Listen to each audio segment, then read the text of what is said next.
எல்லாருக்கும் வணக்கம். நீங்க பார்த்துட்டு இருக்கிறது TECHANICAL. இந்த வீடியோல நம்ம எதை பத்தி பார்க்க போறோம் அப்படின்னு நம்ம பார்த்தோம் அப்படின்னா, நம்ம சேனலுக்கு புதுசா ஒரு பிசி பண்ண போறோம். ஸோ இந்த பிசி எதுக்காக அப்படின்னா கேமிங் மற்றும் எடிட்டிங் இது ரெண்டுமே பண்ற மாதிரி தான் நான் இந்த பிசி மேக் பண்ணியிருக்கேன். ஸோ ஒரு பட்ஜெட் பிசி தான். ஸோ ப்ராசஸர், மதர் போர்டு, உங்களுக்கு கிராஃபிக்ஸ் கார்ட்ல இருந்து கேபினெட் எல்லாமே சொல்லிட்டு ஒரு குறிப்பிட்ட ரேஞ்ச் வரைக்கும் தான் பிரைஸ் வருது. இந்த ரேஞ்ச் பிரைஸுக்கு இந்த பிசி ஒரு சூப்பரான பிசி தான். நீங்க எல்லா கேமுமே 60+ இல்ல 80+ FPS கண்டிப்பா எல்லா கேமே சப்போர்ட் பண்ணுது. பிளஸ் நீங்க ஒரு யூடியூபரா இருக்கீங்க, நீங்க எடிட்டிங் யூஸ் பண்றீங்க, பிரீமியர் ப்ரோ, ஃபிலிமோரா இந்த மாதிரி உங்களுக்கு எடிட்டிங் சாஃப்ட்வேர் அதிகமாக யூஸ் பண்றீங்க அப்படின்னா ரொம்பவே சீக்கிரமாகவே எடிட்டிங்கும் முடியுது, ரெண்டரிங்கும் ஆகுது. ஸோ இந்த பிசிக்கு நான் என்னென்ன காம்பனன்ட்ஸ் யூஸ் பண்ணியிருக்கேன், ஸோ இதோட பில்டு, டைம் லேப்ஸ், அதுக்கப்புறம் பார்த்தீங்கன்னா கேம் எவ்வளோ FPSல வருது, ரெண்டரிங் எவ்வளோ நேரத்தில் ஆகுது அப்படின்னு சொல்லிட்டு ஃபுல் எக்ஸ்பிளனேஷன் வீடியோ தான் இந்த வீடியோ. ஸோ வீடியோவை ஸ்கிப் பண்ணாமல் முழுமையாக பாருங்க. நீங்க ஒரு கேமிங்காக பிசி பண்றீங்க இல்லை எடிட்டிங்காக பிசி பண்றீங்க அப்படின்னா கண்டிப்பாக இந்த பிசி ஸ்பெக்ஸ் உங்களுக்கு ரொம்பவே யூஸ்ஃபுல்லாக இருக்கும். அட்லீஸ்ட் இந்த வீடியோ பார்த்தாவது உங்களுக்கு ஒரு ஐடியா கிடைக்கும்ல. ஸோ வீடியோ ஸ்கிப் பண்ணாமல் முழுமையாக பாருங்க. இப்போதான் நீங்கள் நம்ம சேனலை ஃபர்ஸ்ட் டைம் பார்க்குறீங்க அப்படின்னா கீழே இருக்க சப்ஸ்கிரைப் பண்ணணும், பக்கத்தில் இருக்க பெல் பட்டன் கிளிக் பண்ணிக்கோங்க. இப்போ வீடியோக்கு போகலாம்.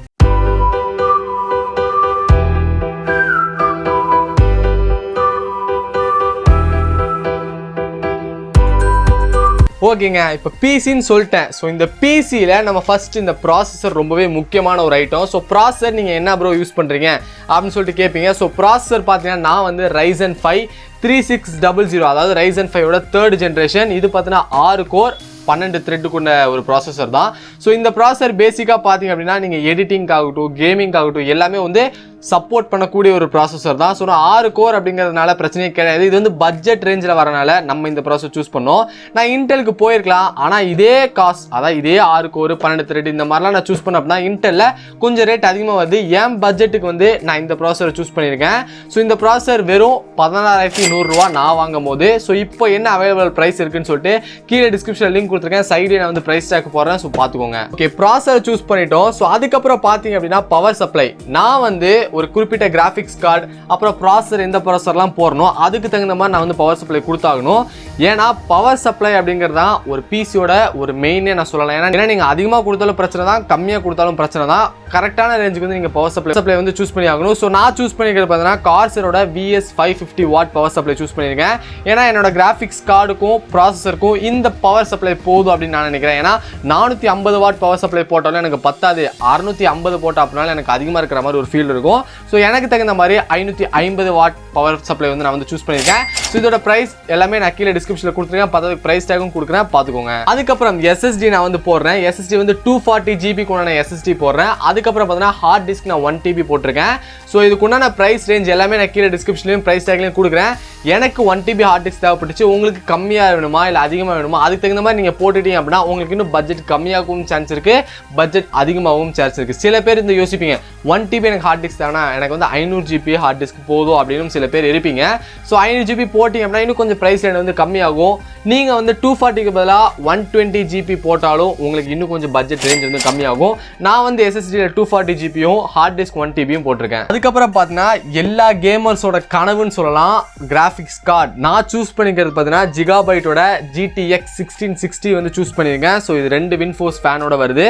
உங்களுக்கு 6 GB DDR5 கிராஃபிக்ஸ் வருது. ஸோ இந்த ஜிகாபைட் நான் போனதுக்கு காரணம் ஏன்னா நான் AMD எடுத்துருக்கலாம். இந்த ப்ரைஸ் ரெண்டுக்கு AMDல 570, 580, 590 இதெல்லாமே இருக்குது. 8 GB கிராஃபிக்ஸ் கார்டு. நான் ஏன் இது சூஸ் பண்ண அப்படின்னா NVIDIA அதிகமாக பவர்ஸ் எடுத்துக்காது, வாட்டேஜ். அதுக்கப்புறம் பார்த்தீங்கன்னா ரெண்டரிங் AMDயோட NVIDIAல ரொம்பவே ஸ்பீடாகவும் இருக்கும் கிராஃபிக்ஸ் கார்டு. ஸோ அந்த காரணத்துக்காக நான் ஜிகாபைட்டில் NVIDIA கிராஃபிக்ஸ் கார்டு எடுத்திருக்கேன். ஸோ ஆனால் அதிகமாக யூஸ் பண்ணுறது எடிட்டிங், ரெண்டரிங் ஆகணும் தான். ஸோ பவரும் அந்த அளவுக்கு எடுத்துக்கக்கூடாது அப்படிங்கிற காரணத்தினால நான் NVIDIA எடுத்திருக்கேன். இதுவே உங்களுக்கு கரண்ட் பிரச்சனை இல்லை, நான் கரண்ட் காசு கொடுத்து நான் செலவு பண்ணிக்கிறேன் ப்ரோ, மாசம் அதிகமான பரவாயில்ல, எனக்கு 8 GB கிராஃபிக்ஸ் கார்டு இந்த பட்ஜெட் ரேஞ்சுக்கு வேணும் அப்படின்னா நீங்கள் AMDக்கே போகலாம். RX 570 இருக்கு, 590 இருக்கு, 580 இருக்கு. ஸோ இதை சூஸ் பண்ணிக்கோங்க. நான் எடிட்டிங் மற்றும் கேமிங் நம்ம கேம் சேனலுக்கு லைவ் பண்றதுக்காக நான் இந்த கிராஃபிக்ஸ் கார்டு சூஸ் பண்ணிருக்கேன். நீங்க யாரும் என் கேமிங் சேனல் பார்க்காம இருந்தீங்கன்னா கீழே டிஸ்கிரிப்ஷன்ல லிங்க் கொடுத்துருக்கேன், மறக்காம கிராஃபிக்ஸ் கார்டு செக் பண்ணிக்கோங்க. ஓகே, இந்த ப்ராசஸருக்கும் இந்த கிராஃபிக்ஸ் கார்டு நம்ம யூஸ் பண்ற ப்ராசஸர் நான் சொல்லிட்டேன். Ryzen 5 6 கோர் 12 த்ரெட் யூஸ் பண்றோம். பத்தாவதுக்கு graphics card gigabyte 1660 6 GB use பண்றோம். இதுக்கு தகுந்த மாதிரி ஒரு மதர் போர்டு வேணும் அப்படின்னு சொல்லிட்டு கேட்பீங்க. ஸோ நான் சூஸ் பண்ணியிருக்கிறது ASRockோட B450M Pro 4F அப்படிங்கிற ப்ராசஸர் தான். இந்த ப்ராசஸர் Ryzen 5 கிராஃபிக்ஸ் கார்டு எல்லாமே சப்போர்ட் பண்ணுது. இதோட அடிஷனல் ஃபியூச்சர்ஸ் என்னன்னு நான் சொல்லிடுறேன். சொல்லிடுறேன். ஸோ நீங்கள் கேபினெட்டை RGB லைட் இருக்கிற மாதிரி வாங்கினீங்க அப்படின்னா அந்த RGB லைட்டை ஒரு சாஃப்ட்வேர் யூஸ் பண்ணி இன்னென்ன கலர் வேணும் அப்படின்னு சொல்லிட்டு அதில் அழகாக நீங்கள் வந்து செட் பண்ணி வச்சுக்கலாம். இதுவே சில மதர் போர்டில் இந்த RGB கண்ட்ரோல் வந்து வராது. ஸோ அதுவே கேபினெட்டில் எரியறது தான் உண்டு. ஸோ நம்ம எதுவுமே மாற்ற முடியாது, அதுவே ஆட்டோமேட்டிக்காக எரிஞ்சிட்டு தான் இருக்கும். ஸோ நான் இந்த மதர் போர்டு வாங்கினது காரணம் இந்த மதர் போர்டில் ஓவர் கிளாக்கிங் பண்ணிக்கலாம். இப்போ நான் இந்த ப்ராசர் பார்த்தீங்கன்னா வந்து 3.7 GHz தான் ஸ்பீட் இருக்குது. நான் இது குறிப்பிட்டு பார்த்தீங்கன்னா 4.2 வரைக்கும் என்னால் வந்து ஓவர் கிளாக்கிங் பண்ண முடியும், மேக்ஸ் பூஸ்ட் இருக்குது. ஸோ அது வந்து நான் இந்த மதர் போர்டு யூஸ் பண்ணி என்னால் ஓவர் கிளாக்கிங் பண்ண முடியும். ஸோ அதுக்காக ப்ளஸ் RGB கண்ட்ரோல் பண்ணிக்கலாம். ஸோ அதுக்காக இது ரெண்டுக்காக தான் நான் இந்த மதர் போர்டு சூஸ் பண்ணியிருக்கேன். ஸோ உங்களுக்கு இன்னும் கொஞ்சம் பட்ஜெட் கம்மியாக வேணும், இந்த இதுக்கு வந்து இருக்கிறதுலே கம்மி பட்ஜெட் நீங்கள் மதர் போர்டு வாங்கி போட்டாலும் அப்படின்னு சொல்லிட்டு போடலாம். ஆனால் உங்கள் PC வந்து 2 வருஷம் யூஸ் ஆகிற PC 1 வருஷம் தான் யூஸ் ஆகும். ஏன்னா மதர் போர்டு அப்படிங்கிறது வந்து ரொம்பவே ஒரு முக்கியமான ஒரு விஷயம் PC வந்து பில்ட் பண்ணும்போது. ஸோ மதர் போர்டு இந்த மதர் போர்டு சூஸ் பண்ணிக்கோங்க. இதோட ப்ரைஸ் டீடைல்ஸ் எல்லாமே நான் கீழே டிஸ்கிரிப்ஷனில் கொடுத்துருக்கேன். ஸோ 4 RAM ஸ்லாட் வருது. ஸோ நீங்கள் அதிகமாக 64 GB வரைக்கும் உங்களால் வந்து ரேமையும் போட்டுக்க முடியும். ஸோ 4 ஸ்லாட் வரனால ஸோ சூஸ் பண்ணிக்கோங்க. இதோட ப்ரைஸ் டீடைல், ப்ரைஸ் டேக் எல்லாமே கீழே டிஸ்கிரிப்ஷனில் கொடுத்துருக்கேன், மறக்காம செக் பண்ணி பாருங்க. ஸோ நம்ம இதுக்கு சூஸ் பண்ணியிருக்க ரேம் பார்த்தீங்க அப்படின்னா கார்சரோட 3000 MHz 8GB ரேம் தான் சூஸ் பண்ணியிருக்கேன். ஸோ நீங்கள் கேட்கலாம் 16 GB ரேம் போட்டிருக்காங்கல்ல ப்ரோன்னு சொல்லிட்டு கேட்பீங்க. ஒரு கேமிங்க்கு ஒரு எடிட்டிங்க்கு 8GB ரேமே போதுமான அளவு தான். 16 போட்டால் கண்டிப்பாக ஸ்பீடாக இருக்கும், ஆனால் நமக்கு 8GB போதும் நம்ம பட்ஜெட் ரேஞ்சுக்கு. ஸோ அதனால நான் வந்து 8GB ரேம் வந்து சூஸ் பண்ணியிருக்கேன். நான் இன்னும் அப்கிரேட் பண்ணோம் அப்படின்னா எக்ஸ்ட்ரா வாங்கி என்னால் அப்கிரேட் பண்ண முடியும், ஏன்னா மதர் போர்டில் 4 RAM ஸ்லாட் இருக்கு. ஓகே, இப்போ இந்த PC பில்டுக்கு உண்டான டைம் லேப்ஸ் வந்து பார்த்துட்டு வந்துருங்க. ஸோ அது மட்டும் இல்லாமல் நான் இதுக்கு சூஸ் பண்ணியிருக்கிற கேபினெட் பார்த்தீங்க அப்படின்னா வந்து கூலர் மாஸ்டரோட MP511 கேபினெட் தான் சூஸ் பண்ணியிருக்கேன். இதோட அப்ராக்சிமேட் ப்ரைஸ் பார்த்தீங்கன்னா வந்து 6000 ரூபா கிட்டத்தட்ட வருது. ஸோ அதுக்கு உண்டான ப்ரைஸ் டீடைல் லிங்க் எல்லாமே நான் கீழே டிஸ்கிரிப்ஷனில் கொடுத்துருக்கேன். ஸோ செக் பண்ணி பாருங்க. ஸோ என்னை பொறுத்த வரைக்கும் இந்த ஒரு கேபினெட் வந்து 2000 ரூபா 3000 ரூபாய்க்குல இருக்கு. ஆனால் கேபினெட் வந்து நல்ல ஒரு பில்டு குவாலிட்டியில் இருந்தால் மட்டும்தான் நம்மளால வந்து யூஸ் பண்ண முடியும். நீங்கள் மதர் போர்டு இந்த மாதிரிலாம் ஃபிக்ஸ் பண்ணும்போது ரொம்பவே கடுப்பாகும், த்ரெட் போயிடும், இல்லைனா கரெக்டாக உட்காராது. ஸோ அதனால் கேபினெட் வந்து கொஞ்சம் அதிக ப்ரைஸ் ரேஞ்ச் கொடுத்தோ இல்லை பிராண்டடாக வாங்கி போட்டிங்க அப்படின்னா ஈஸியாகவே ஃபிக்ஸ் பண்ணிக்க முடியும் உங்களால். நீங்கள் லோ ப்ரைஸை பார்த்துட்டு இருந்தீங்க அப்படின்னா உங்களால் ஸ்ட்ரைட்டாக மதர் போர்டு கூட ஃபிக்ஸ் பண்ண முடியாத அளவுக்கு போயிடும். ஸோ அதனால தான் நான் பிராண்டடுக்கு போயிட்டு கூலர் மாஸ்டர் வந்து MP511 மாடல் எடுத்திருக்கேன். ஸோ உங்களுக்கு எந்த மாதிரி கேபினெட் வேணுமோ அழகாக நீங்கள் சூஸ் பண்ணிக்கோங்க. கொஞ்சம் பிராண்டடாக பார்த்து சூஸ் பண்ணுங்கள், அது உங்களுக்கு ரொம்பவே யூஸ்ஃபுல்லாக இருக்கும். ஸோ நீங்கள் கேட்கலாம் motherboard, processor, graphics card, RAM, SSD, hard disk, power supply இதெல்லாமே எடுத்துகிட்டா டோட்டல் ப்ரைஸ் என்ன ரேட்டாக வந்துச்சு அப்படின்னு சொல்லிட்டு கேட்பீங்க. எனக்கு 58K மொத்தமாக நான் இதை வந்து 58,000 ரூபாய்க்கு நான் வந்து பில் பண்ணியிருக்கேன். இன்னும் நீங்கள் கேபினெட் 3000 ரூபா கேபினெட்டு, மதர் போர்டுக்கு ஒரு 1000 ரூபா கம்மி பண்ணிக்கோங்க. இல்லை வந்து கிராஃபிக்ஸ் கார்டு வந்து உங்களுக்கு வந்து 4GB போதும் அப்படின்னா RX 570, இல்லை அப்படின்னா வந்து 1650 போனீங்க அப்படின்னா இன்னும் கொஞ்சம் ப்ரைஸ் ரேஞ்செலாம் கம்மியாகும். கிட்டத்தட்ட ஒரு 40K 45K சூப்பரான ஒரு PCயை பில்ட் பண்ணலாம். இல்லை நான் எடிட்டிங்க்கும் வேணும், கேமிங்க்கும் வேணும், இது ரெண்டுக்குமே ஒரு பர்ஃபெக்டான PC வேணும், ரொம்ப நாள் யூஸ் பண்ணுற PC அப்படின்னா இந்த காம்பனன்ட்ஸ் எல்லாமே சூஸ் பண்ணிக்கோங்க. ஒரு 58K ஒரு சூப்பரான PC. ஸோ PC பில்டும் பார்த்துருப்பீங்க டைம் லேப்ஸ்லாம். இப்போ நீங்கள் கேமிங் ரிவ்யூ மற்றும் பார்த்தீங்க அப்படின்னா வந்து ரெண்டரிங்கும் எவ்வளோ ஸ்பீட் ஆகுதுன்னு சொல்லிட்டு பார்த்துட்டு வந்துருங்க.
இப்போ பார்த்தீங்கன்னா நான் பப்ஜி மொபைல் விளையாடுறேன். பப்ஜி மொபைல் வந்து எமுலேட்டரில் விளையாட முடியும். ஸோ பிசியில் பார்த்தீங்க அப்படின்னா வந்து என்ன தான் நீங்கள் கிராஃபிக்ஸ் கார்டு வச்சுருந்தாலும் 60 FPSக்கு மேலே பப்ஜி மொபைலில் காமிக்காது. எனக்கு அன்லிமிட்டட் அந்த 60 FPSே காமிக்குது பப்ஜி மொபைலில். ஸோ நீங்களே இப்போ ஸ்க்ரீனில் பார்த்துட்டு இருப்பீங்க எவ்வளோ ஸ்மூத்தாக பப்ஜி மொபைல் நான் எமுலேட்டரில் வந்து எம்பிசியில் விளையாண்டுட்டு இருக்கேன் அப்படின்னு சொல்லிட்டு. ஸோ Ryzen 5 3600 கிராஃபிக்ஸ் கார்டும் GTX 1660 தான் போட்டிருக்கேன். ஸோ 60 FPSக்கு மேலேயே கிடைக்குது. ரொம்பவே ஸ்மூத்தாக இருக்குது பப்ஜி மொபைல். ஸோ இப்போ பார்த்தீங்க அப்படின்னா வந்து ஃபோர்ட்நைட் எல்லாமே வந்து எப்பிக்கில் வந்து செட்டிங்ஸ் வச்சுருக்கேன். ஸோ நீங்கள் பாருங்கள் மேலே FPS பார்த்தீங்க அப்படின்னா எனக்கு வந்து 120 FPS 140 FPSக்கு மேலே ஃபோர்ட்நைட் கேம் என்னால் வந்து விளையாட முடியுது. ஸோ அவ்வளோ ஸ்மூத்தாக இருக்குது கேம். ஸோ நீங்கள் ஸ்க்ரீனில் பார்த்துட்டு இருக்கும்போது உங்களுக்கே தெரியும் கேம் எவ்வளோ ஸ்மூத்தாக இருக்குது அப்படின்னு சொல்லிட்டு. 60 FPSலேயே ஒரு கேம் எப்படி இருக்குன்னு சொல்லிட்டு உங்களுக்கே தெரியும். ஆனால் இந்த ஃபோர்ட்நைட் கேம் இந்த பிசியில் 140+ FPSக்கு வந்து இந்த ஃபோர்ட்நைட் வந்து வந்துட்டு இருக்கு. ஸோ பார்த்துருங்க ஃபோர்ட்நைட்டோட கேம் பிளேவும். இப்போ நீங்கள் ஸ்க்ரீனில் பார்த்துட்டு இருக்கிறது PUBG PC version. So PC வெர்ஷனே எனக்கு பார்த்தீங்க அப்படின்னா வந்து கிட்டத்தட்ட ஒரு 80+ FPSக்கு மேலே வருது. எல்லா செட்டிங்கும் அல்ட்ராவில் வச்சு இன்னும் நான் ஹை மீடியம்லாம் வச்சேன் அப்படின்னா கண்டிப்பாக 120 130 FPSக்கு மேலே இந்த கேம் என்னால் விளையாட முடியும். ஸோ பப்ஜி பிசி வெர்ஷனும் ரொம்பவே ஸ்மூத்தாகவே வந்து இந்த பிசியில் விளையாட முடியுது. இப்போ நீங்கள் ஸ்க்ரீனில் பார்த்துட்டு இருக்கிற கேம் பார்த்தீங்கன்னா வந்து 2K20 WWE கேம் தான். ஸோ இந்த கேம் வந்து கிட்டத்தட்ட ஒரு 4-5 மாதம் கூட ஆயிருக்காது. ஸோ இப்போ ரீசெண்டாக வந்த கேமே எவ்வளோ ஸ்மூத்தாக வருதுன்னு நீங்களே பாருங்கள். அந்த கேம் பிளே வந்து ரொம்பவே லேக் இல்லாமல் ஃபுல் FPS இதுவும் அப்படி தான் பப்ஜி மொபைல் மாதிரி தான் இந்த கேமும் 60 FPSக்கு மேலே வந்து காமிக்காது. ஸோ 60 FPS எப்படி இருக்குன்னு நீங்களே பாருங்கள். ரொம்ப ஸ்மூத்தாக செம்மையாக விளையாட முடியுது. ஸோ பப்ஜி மொபைல் பார்த்துருப்பீங்க, பப்ஜி பிசி வெர்ஷன், ஃபோர்ட்நைட், இப்போ பார்த்தீங்கன்னா இந்த 2K20ங்கிற கேமும் பார்த்துருப்பீங்க. ஸோ கிட்டத்தட்ட எல்லா கேமும் மோஸ்ட்டாக ஆவரேஜாக எனக்கு தெரிஞ்சு 80+ FPS எல்லா கேமுமே அல்ட்ரா செட்டிங் உங்களால் வந்து விளையாட முடியும். ஸோ பார்த்துக்கோங்க Ryzen 5 3600 GTX பார்த்தீங்கன்னா 1660 6GB கிராஃபிக்ஸ். இப்போ நிறைய பேர் யூடியூபர்ஸ் தான் கண்டிப்பாக பார்த்துட்டு இருப்பீங்க இந்த வீடியோ. ஸோ இந்த வீடியோ நான் எக்ஸ்போர்ட் பண்ணுற ரெண்டரிங்க்கு ரொம்பவே ஸ்பீடாகவே வந்து ரெண்டரிங் ஆகுது. கிட்டத்தட்ட ஒரு 11 நிமிஷம் வீடியோவே எனக்கு வந்து 11 to 15 நிமிஷம் தான் எடுத்துக்குது. ஸோ ரெண்டரிங்கும் வேற லெவலில் இந்த பிசி வந்து பெர்ஃபார்ம் பண்ணுது. ஓகே ஃப்ரெண்ட்ஸ், இந்த வீடியோவில் பார்த்தீங்க அப்படின்னா என்னோட பிசி நான் எப்படி பில்ட் பண்ணேன், என்னென்ன ஸ்பெக்ஸில் பண்ணியிருக்கேன், என்ன ப்ரைஸ் ரேட் ஆயிருக்கு, கேம் எப்படி வருது, எடிட்டிங் ரெண்டரிங் எவ்வளோ ஸ்பீட் ஆகுதுன்னு சொல்லிட்டு ஃபுல் டீடைல் எக்ஸ்பிளனேஷன் நான் வந்து வீடியோ போட்டிருப்பேன்னு சொல்லிட்டு நான் நினைக்கிறேன். ஸோ இந்த வீடியோ கண்டிப்பாக உங்களுக்கு பிடிச்சிருக்கும். பிடிச்சிச்சுன்னா மறக்காமல் லைக் பண்ணிக்கோங்க. நீங்கள் இந்த காம்பன்ஸ்லாம் வாங்கணும் அப்படின்னா கீழே டிஸ்கிரிப்ஷனில் லிங்க் கொடுத்துருக்கேன், மறக்காம கிளிக் பண்ணி உங்கள் தேவைக்கு தகுந்த மாதிரி ஒரு பிசி பில்ட்டை சூப்பராக பண்ணிக்கோங்க. இந்த வீடியோ உங்களுக்கு பிடிச்சிருக்கும் அப்படின்னு சொல்லியிருக்கேன். பிடிச்சிருந்துச்சுன்னா ஃபுல்லாக பார்த்துருப்பீங்க. பிடிச்சிருந்துச்சுன்னா மறக்காம லைக் பண்ணிக்கோங்க. இதெல்லாம் பண்ணுறதுக்கு முன்னாடி நம்ம சேனல் நீங்கள் யாரும் சப்ஸ்கிரைப் பண்ணால் கீழே ரெட் கலர் சப்ஸ்கிரைப் பண்ணணும், பக்கத்தில் இருக்க பெல் பட்டனும் கிளிக் பண்ணிக்கோங்க. தேங்க்ஸ் ஃபார் வாட்சிங் கைஸ். பாய் பாய்.